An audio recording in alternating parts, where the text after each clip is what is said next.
नमस्कार, आप देख रहे हैं व्हाइट पेपर और मैं हूं आपके साथ आशा सरमाल। चलिए कार्यक्रम की शुरुआत करते हैं और इस वक्त की बड़ी अपडेट आपको बताते चलें, क्योंकि जम्मू कश्मीर के अंदर लोकसभा चुनावों को लेकर लगातार सरगर्मियां जो है वो तेज हो चुकी हैं। लेकिन किस तरह से अब अलग अलग पार्टियां मैदान में कूद रही है वो देख लीजिए, क्योंकि जम्मू कश्मीर में लोकसभा चुनावों को लेकर घमासान मच गया है। एनसीडीपीएपी के बाद अपनी पार्टी भी अब मैदान में उतर आई है। राजौरी अनंतनाग से जफर मनहास को उम्मीदवार बनाया गया है और श्रीनगर से अशरफ मीर को यहां पर मैदान में उतारा गया है। और उसके साथ ही आप देखिए किस तरह से अब यहां पर स्थिति जम्मू कश्मीर के अंदर बनती हुई नजर आएगी, क्योंकि कश्मीर के नौजवानों को लेकर भी टिप्पणी यहां सज्जाद लोन की तरफ से की गई है। लेकिन उस बीच में जम्मू उधमपुर को छोड़कर कश्मीर में तीनों सीटों पर पीडीपी मैदान में अपने नुमाइंदों को उतारेगी। इस तरह से महबूबा मुफ्ती की तरफ से बड़ी बात कही गई है। मियां अल्ताफ, गुलाम नबी आजाद और अब जफर मनहास का नाम सामने आ गया है। तो जाहिर तौर पर आप देखिए किस तरह से राजौरी अनंतनाग सीट पर हर एक पार्टी जो है वो दांव खेलती नजर आ रही है। राजौरी अनंतनाग सीट से उम्मीदवार के तौर पर इन लोगों को घोषित कर दिया गया है और जम्मू कश्मीर में वार पलटवार का सिलसिला भी जारी हो चुका है। सज्जाद लोन ने नेशनल कॉन्फ्रेंस पर 1987 के चुनावों में धांधली करने का भी आरोप लगा दिया, क्योंकि कल आपने देखा कि सज्जाद लोन किस तरह से बड़ी टिप्पणी जो है वो नेशनल कॉन्फ्रेंस पर करते नजर आए थे, जिसमें पलटवार उमर अब्दुल्ला की तरफ से भी किया गया है और सीधे तौर पर भारतीय जनता पार्टी पर भी निशाना यहां पर साधा गया। लेकिन उस बीच में महबूबा मुफ्ती की तरफ से भी 3 उम्मीदवार उतारने की बड़ी बात कही गई है। अब देखना ये होगा कि यहां पर पीडीपी की तरफ से किस नुमाइंदे को मैदान में उतारा जाएगा। लेकिन नेशनल कॉन्फ्रेंस की तरफ से मियां अल्ताफ को उतारा गया है और गुलाम नबी आजाद अपनी पार्टी की तरफ से मैदान में उतर आए हैं और अब जफर मनहास का भी नाम सामने आ गया है। तो जाहिर तौर पर अब आप देखिए किस तरह से कल बयानबाजी सज्जाद लोन की तरफ से भी होती है और आज उमर अब्दुल्ला की तरफ से भी बड़ी बड़ी बातें जो है वो यहां पर की जाती है कि आजाद ने फारूक पर किस तरह से हमला किया है। वो देखने वाली बात थी, क्योंकि पिछले दिनों जब बड़ी बयानबाजी डॉक्टर फारूक अब्दुल्ला के लिए यहां गुलाम नबी आजाद की तरफ से की गई है तो उस पर भी सवाल उठ रहे थे। अनंतनाग में जिस तरह से अपना नाम सामने रखा गया है तो जाहिर तौर पर आपने देखा कि राज्यसभा सीट को लेकर वो तंज कसते नजर आए कि वो मेरे पिता की सीट थी, लेकिन किस तरह से बीमारी की वजह से उस सीट को छोड़ना पड़ा और नाम यहां नॉमिनेट कर दिया गया गुलाम नबी आजाद का। लेकिन उस बीच में धारा 370 हटने के बाद रोजगार के साधन मिलेंगे, लेकिन अभी तक ऐसा कुछ नहीं मिला है। युवा यहां पर परेशान है, इस तरह से टिप्पणी करते नजर आए हैं। लेकिन सज्जाद लोन ने सीधे सीधे वार यहां पर नेशनल कॉन्फ्रेंस पार्टी पर कर दिया है और उनका साफ तौर पर यह कहना था कि किस तरह से 87 के चुनावों में धांधली हुई है, हमें लोकतंत्र की नसीहत ना दे यहां पर नेशनल कॉन्फ्रेंस, और कश्मीर के नौजवानों को बंदूक की तरफ धकेलने वाली पार्टी कौन थी। इस तरह से बड़ी बातें उनकी तरफ से की गई और इंडिया गठबंधन के अंदर आपसी तालमेल नजर नहीं आ रहा है और महबूबा मुफ्ती पर भी कई तरह के आरोप जो है वो लगाते तो नजर नहीं आए थे। लेकिन फिलहाल एनसी को लगातार महबूबा मुफ्ती और सज्जाद लोन घेरते नजर आए हैं। तो चलिए पैनल की ओर बढ़ जाएंगे। इस वक्त हमारे साथ पैनल में ही अब देखिए अपनी पार्टी से हमारे साथ रियाज अतिया है, आपका बहुत बहुत स्वागत जुड़ने के लिए। Muzaffar Khan national conference party से हैं, आपका भी बहुत बहुत स्वागत जुड़ने के लिए। फैज हमारे साथ पीपल कॉन्फ्रेंस से जुड़ चुके हैं, आपका भी बहुत बहुत स्वागत जुड़ने के लिए। और उनके साथ साथ आप देखिए हमारे साथ यहाँ पर अशोक शर्मा जी हैं डीपीएपी पार्टी से, आपका भी बहुत बहुत स्वागत जुड़ने के लिए। तो सबसे पहले तो मैं यहाँ पर अशोक जी आप ही के पास आऊंगी। जिस तरह से बड़ी बातें उमर अब्दुल्ला की तरफ से आज कही गई हैं, सीधे तौर पर गुलाम नबी आजाद पर तीखा हमला और उस बीच में सज्जाद लोन की तरफ से बड़ी बयानबाजी की गई थी। मुजफ्फर जी जरा इस पर रिएक्शन दीजिएगा, क्योंकि 1987 को लेकर पीपल कॉन्फ्रेंस के सज्जाद लोन लगातार घेरते नजर आ रहे हैं नेशनल कॉन्फ्रेंस को। आवाज आ रही है मुजफ्फर जी? अच्छा जी, 1987 जी हाँ आवाज आ रही है। 1987 का जो मामला है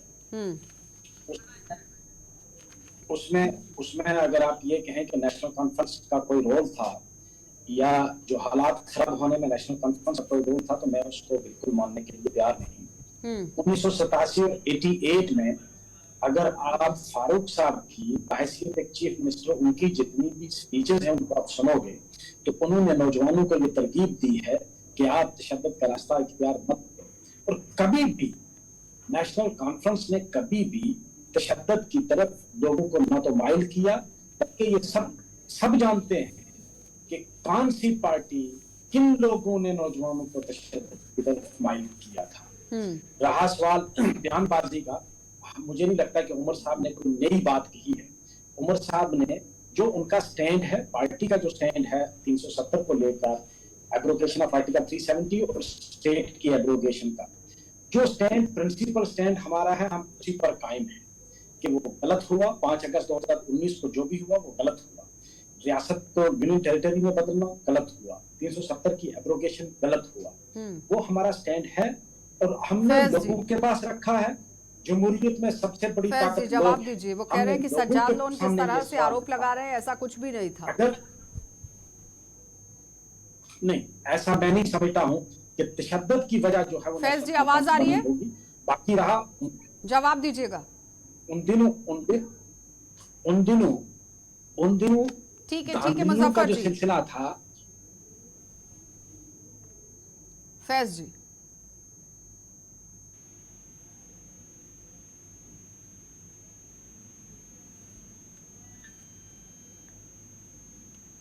आवाज नहीं आ पा रही है। फयाज जी अपनी पार्टी से प्रवक्ता हमारे साथ हैं, रियाज अतीशी जी।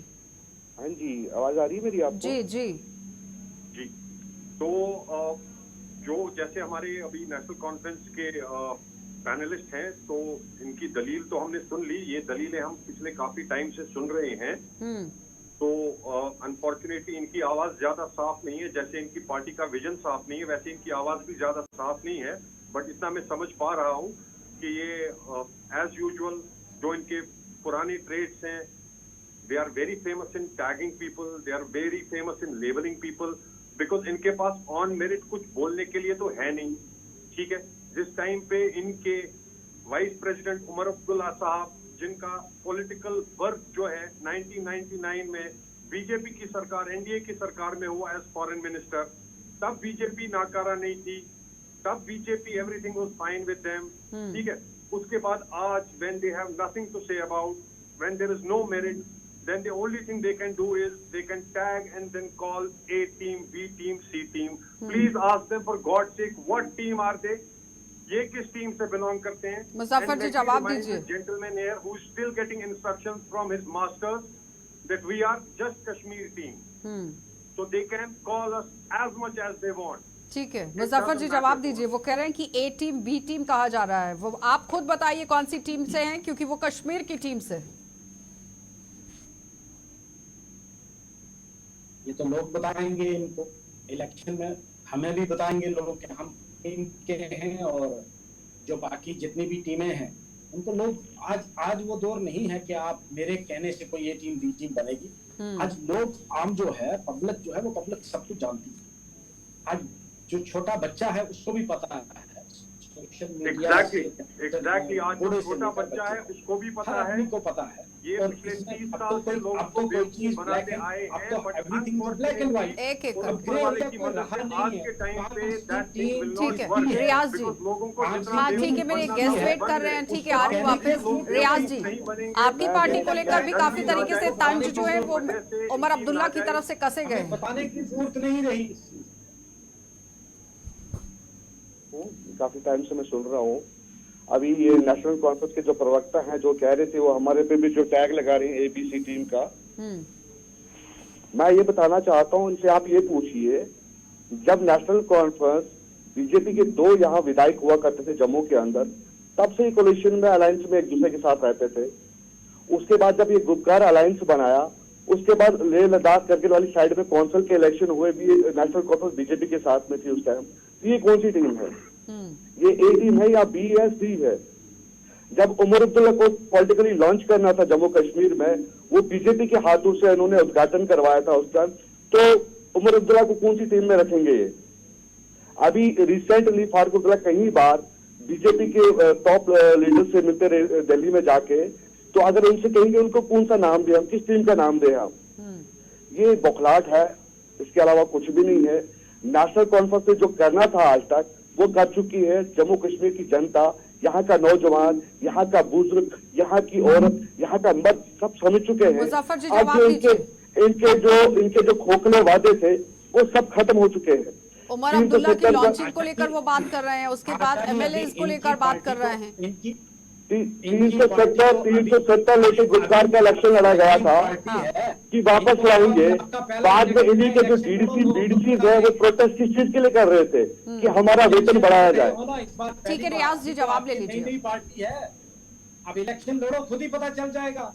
बिल्कुल बिल्कुल, हम तैयार हैं इलेक्शन के लिए, तो हम तैयार हैं। जम्मू कश्मीर के लोग, जम्मू कश्मीर के नौजवान आपको जवाब देंगे। एक करके आप क्यों मुझसे कहलाना चाहते हैं? लोग खुद जवाब दे देंगे। पार्टियां कश्मीर में आ रही हैं, ये तो लोगों को सब पता होता है कौन ए टीम है, कौन बी टीम है, कौन सी टीम है। 30 साल से यू हैव बीन फूलिंग एक people, you have been ruling people. National conference में तो अटॉर्नी के नाम पे बिल्कुल बना के रखा है जम्मू कश्मीर को आज तक। कहाँ गई वो अटॉर्नी? आज मैनिफेस्टो में अटॉर्नी क्यों नहीं है? आज के मैनिफेस्टो में अटॉर्नी लाओ ना। मुजफ्फर जी जवाब दीजिए।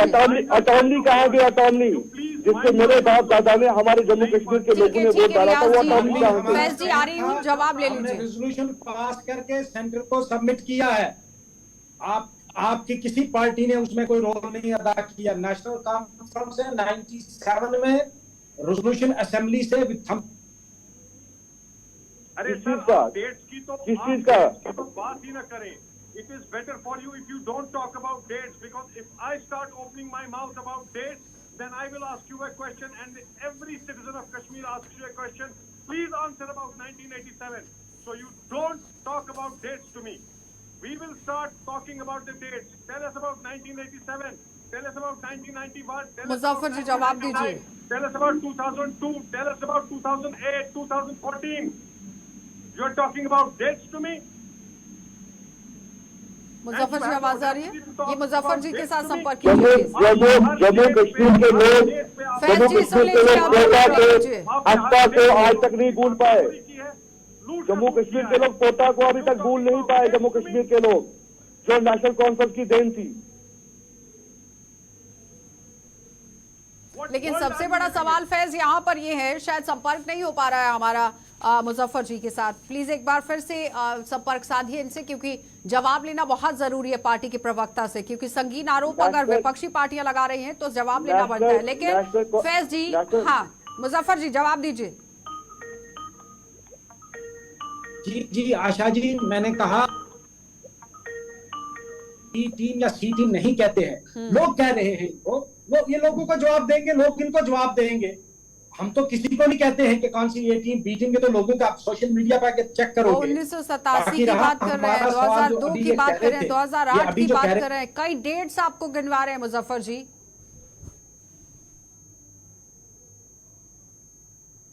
सीधा सीधा सवाल वो रिगिंग को लेकर कर रहे हैं।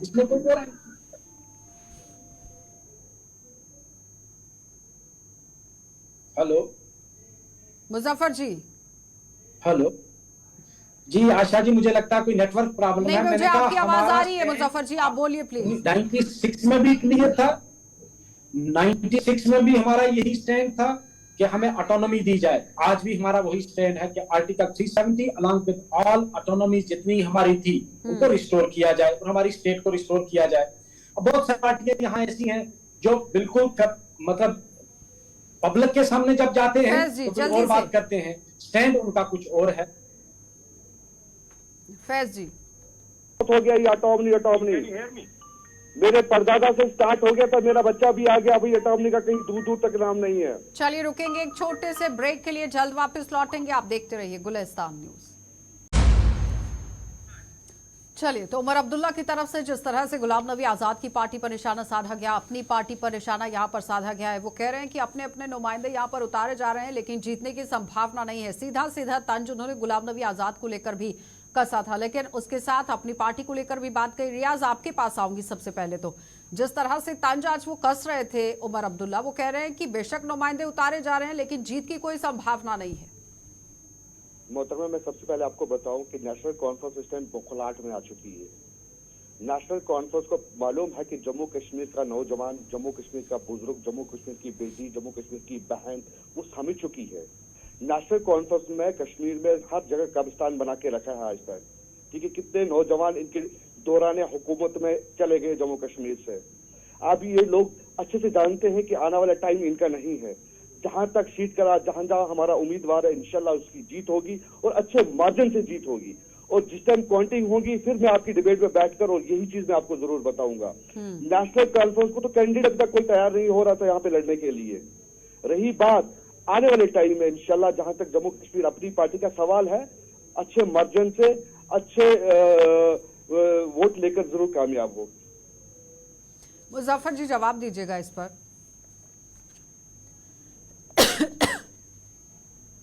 आशा जी, इसमें शक नहीं कि हर पार्टी जो है जब भी अपना कैंडिडेट उतारती है तो हर पार्टी ये कहती है कि हमारा कैंडिडेट ही जीतेगा। अब इस चीज का फैसला तो काउंटिंग के दिन ही होगा। मुझे नहीं लगता है, इनका एक कहना तो बिल्कुल गलत है कि इनके लिए पार्टी में कैंडिडेट नहीं है। हमने अनंतनाग पुंछ राजौरी की सीट पर सबसे पहले कैंडिडेट उतारा है, सबसे पहले हमने अनाउंस किया, उसके बाद बाकी वालों ने किया है, अपनी पार्टी ने किया, आजाद साहब को लाया है। आज लेकिन मुजफ्फर जी कुछ सवाल यहाँ पर मेरी तरफ से भी। गुलाम नबी आजाद के लिए साफ तौर पर कह दिया गया उमर अब्दुल्ला की तरफ से कि जीत की कोई संभावना नहीं है, ऐसे ही मैदान में उतर गए हैं। क्या इस तरह से बयानबाजी जायज है? और दूसरी तरफ महबूबा मुफ्ती भी अपनी बात सामने रख रही हैं। वो कह रही हैं कि डॉक्टर फारूक अब्दुल्ला को जज बनाया गया था और उम्मीद की गई थी कि वो यहाँ पर सही फैसला सुनाएंगे और अगर मिल बैठकर ये फैसला होता तो सब एक साथ होते। लेकिन इस तरह से बात करना कि बिल्कुल भी दम नहीं है पीडीपी पार्टी के नुमाइंदों में, तो कार्यकर्ता काफी मायूस यहाँ पर हुआ है। महबूबा मुफ्ती को कल आपने सुना होगा वो किस तरह से अपनी बात रख रही थी। इस तरह की बातें कितने जायज हैं लोकसभा चुनावों अच्छा जी, उसी के बाद शाम को उमर साहब ने उसकी क्लैरिफिकेशन भी दे दी थी। तो ही उमर साहब क्लैरिफिकेशन दे दी कि मैं उनकी, मुझे नहीं लगता है कि नेशनल कॉन्फ्रेंस और पीडीपी में कोई भी सीजन होगा, बल्कि मुझे लगता है कि ये पार्टी मिलकर ही लड़ेंगी, मुझे उम्मीद है। लेकिन अगर अलग अलग भी लड़ेंगे तो पीएजीडी अपनी जगह बरकरार रहेगी, जो जीतेगा वो सब मिलकर इकट्ठे। मुजफ्फर जी, पीएजीडी को लेकर तो अभी बात ही नहीं हो रही है के अंदर। अभी इंडिया अलायंस को लेकर बात हो रही है। बॉम्बे में आप जाते हैं, एक साथ प्लेटफॉर्म शेयर करते हैं, लेकिन जैसे ही जम्मू में आते हैं तो सुर बदले बदले नजर आते हैं। फैज कुछ कह रहे हैं। फैज, पहली बात एम आई ऑडिबल? हाँ, पहली बात, ये नेशनल कॉन्फ्रेंस के लिए कोई बड़ी बात नहीं है। They can come presently and live on national TV. Here this gentleman just said a few minutes ago कि हमारी पार्टी पहली पार्टी थी जिसने कैंडिडेचर अनाउंस किया। He is lying from his seat. Sajjad Ghani Loan was the first person, he was the first politician who announced his candidature from North Kashmir. ये तो अभी हाल ही में 2 दिन पहले इन्हें अपना कैंडिडेचर अनाउंस किया है वो अनंतनाग और राजौरी सीट को लेकर बात कर रहे थे। फैज, इंपोर्ट किया गया, उसको कंगन से इंपोर्ट करके अनंतनाग लाया गया। बिल्कुल ये वही नेशनल कॉन्फ्रेंस है जो कहती है कि हम रिलीजन के बेसिस पे और कम्युनिटी के बेसिस पे इलेक्शन नहीं लड़ते हैं। जिनको रिलीजन और कम्युनिटी के बेसिस पे इलेक्शन नहीं लड़ना था तो फिर क्या? फैज, राजौरी अनंतनाग सीट को लेकर ज्यादातर फोकस किया जा रहा है और उसी को लेकर बात हो रही है यहाँ। ठीक है फैज, जवाब ले लीजिए। अब चैनल पे बैठे हुए हैं, आर यू रियाज? मैं झूठ नहीं बोल रहा। मुजफ्फर जी, मैं किसी पैनलिस्ट के बारे में कभी इस तरह के कभी इस तरह के अल्फाज इस्तेमाल नहीं करूंगा। ये नौजवान मेरे साथी बैठे हैं, थोड़ी सी मर्यादा रखें कि भाई जब। चलिए रियाज। बिल्कुल। अभी आपने देखा कि नेशनल कॉन्फ्रेंस के प्रवक्ता जो है आर्य मुजफ्फर जी, इन्होंने कहा कि सबसे पहले नेशनल कॉन्फ्रेंस ने यहाँ पे कैंडिडेट डाला। अगर अनंतनाग राजौरी पुंछ सीट पे क्या इनके पास कोई लीडर नहीं था कि इन्होंने कंगन से लाना पड़ा इस सीट पे लड़ने के लिए? हैरानगी की ये बात हो रही है कि पूरे इस सूची में इनके पास कोई भी अपना लीडर नहीं था जो तैयार हो रहा था कि मैं इलेक्शन लड़ूंगा। मैं ये चीज कह रहा हूं कि लोग समझ चुके हैं, नेशनल कॉन्फ्रेंस को लोग रिजेक्ट कर चुके हैं। आने वाला टाइम जो है इंशाल्लाह हमारी जमात का है, या आप इसका रिजल्ट बहुत जल्दी देखेंगे। मुजफ्फर जी जवाब दीजिए। वो कह रहे हैं नेशनल कॉन्फ्रेंस को लोग यहाँ पर वोट नहीं देने वाले। It will be a wishful thinking, लोग बताएंगे। अभी प्री मैच्योर है ये कहना।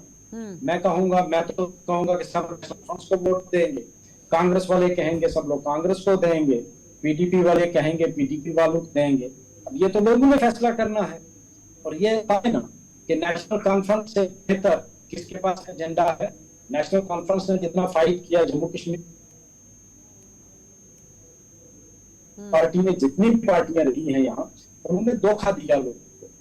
हमने चलिए तो फैज धोखा जवाब नहीं दीजिए। दिया। वो कह रहे हैं जितनी भी जमातें रही है सबने जम्मू कश्मीर की जनता को धोखा दिया है और सिर्फ नेशनल कॉन्फ्रेंस ने ही काम किया है। आशा जी बिल्कुल हम इस चीज को मान रहे हैं कि नेशनल कॉन्फ्रेंस ने बहुत बड़ी डेवलपमेंट की। प्राइम मिनिस्टर से चीफ मिनिस्टर से स्टेट से आज हम यूटी तक पहुंच गए हैं। ये नेशनल कॉन्फ्रेंस की देन है। ये जम्मू कश्मीर की आवाम कभी इस चीज को कभी नहीं भूलेगी। आज अगर जम्मू कश्मीर के हालात ऐसे हैं, वही नेशनल कॉन्फ्रेंस की देन है ये। हाँ ठीक है फैज जी। National Conference has the audacity to talk about abrogation of Article 370. National Conference के इनके लीडर उमर अब्दुल्ला साहब जो ओपनली और पब्लिकली अरविंद केजरीवाल और उसकी पार्टी को सपोर्ट करते नजर आते हैं, और जिस दिन अरविंद केजरीवाल जी अरेस्ट होते हैं, पूरी नेशनल कॉन्फ्रेंस की कयादत, पूरी नेशनल कॉन्फ्रेंस की लीडरशिप पब्लिकली उनके सपोर्ट में बाहर आती है और बोलती है we stand with Arvind Kejriwal. Now let me tell you, this is the same Arvind Kejriwal who celebrated and whose party celebrated during the abrogation of Article 370. आज ये उमर अब्दुल्ला उसकी एडवोकेसी करता है और फिर लोगों मुजफ्फर जी जवाब दीजिए। 370 को लेकर वो बात कर रहे हैं। Going to help in restoration of Article 370. Do you really think people will again? एक तरफ इस तरह से आरोप और दूसरी तरफ नेशनल कॉन्फ्रेंस ये यहाँ पर बड़ी बात सामने रखती है कि सबसे पहले मुद्दा उठाने वाली वही पार्टी थी 370 को लेकर। जवाब दीजिए जल्दी। आशा जी, अरविंद केजरीवाल को जिस तरह गिरफ्तार किया गया बगैर किसी सबूत के और बगैर किसी वजह के।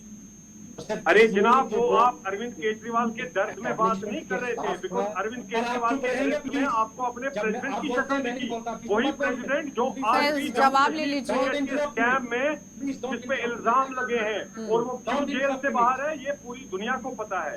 इसलिए अगर आपको लगता है फैज जी जवाब ले लीजिए। अगर इसको लगता है कि ये अपनी बयानबाजी फैज इस तरह से नहीं चलेगा। 1 मिनट जवाब ले लीजिए जल्दी से।